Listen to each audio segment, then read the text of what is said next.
Some big campaign news broke today. Wesley Bell is dropping his bid for the U.S. Senate to challenge Congresswoman Cori Bush. Instead, our political editor Mark Maxwell has more on Bell's jump into the House race. Mark? Mike, Wesley Bell's big announcement caught Cori Bush's campaign off guard and presents a significant challenge to her bid for a third term on Capitol Hill. He got out to a 5-month head start under the guise of a Senate campaign that allowed him to raise federal funds before steering those resources into a House race on his home turf.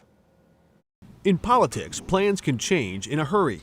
For Wesley Bell's team, that meant a homemade makeover for his campaign yard signs. I'm formally withdrawing as a candidate for the U.S. Senate. Instead, the St. Louis County Prosecutor, who forged his path to power in the aftermath of the Ferguson uprising, trained his sights on a seat in Congress. We need leadership that will stand with the president, that will stand with our allies. Bell challenged Congresswoman Cori Bush for voting against key pieces of President Biden's agenda. The infrastructure bill is an example of that. The bipartisan infrastructure bill is a bill that I worked with, that I championed from the very beginning. But when it reached her desk, she voted against it.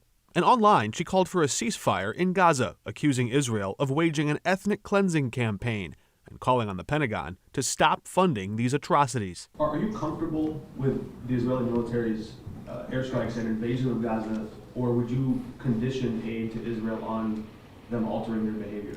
I think we have to stand with our allies, and Israel's always been an ally, but we always want to keep the door open for a two-state solution. But there has to be, but we cannot give aid and comfort to terrorist organizations.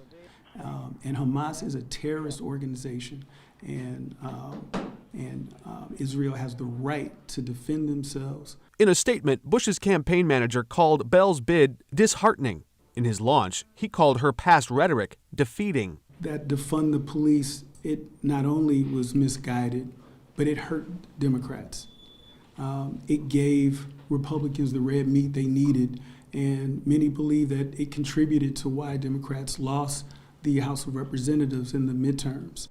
The race is already off to a hot start on day one of this matchup and could get more crowded still. Many political observers watching State Senator Brian Williams, another Democrat who lives in the district and someone who caught some attention when he was critical of Congresswoman Bush's stance on that conflict in Israel in recent days. We have more of our coverage on this primary race up on KSDK.com right now.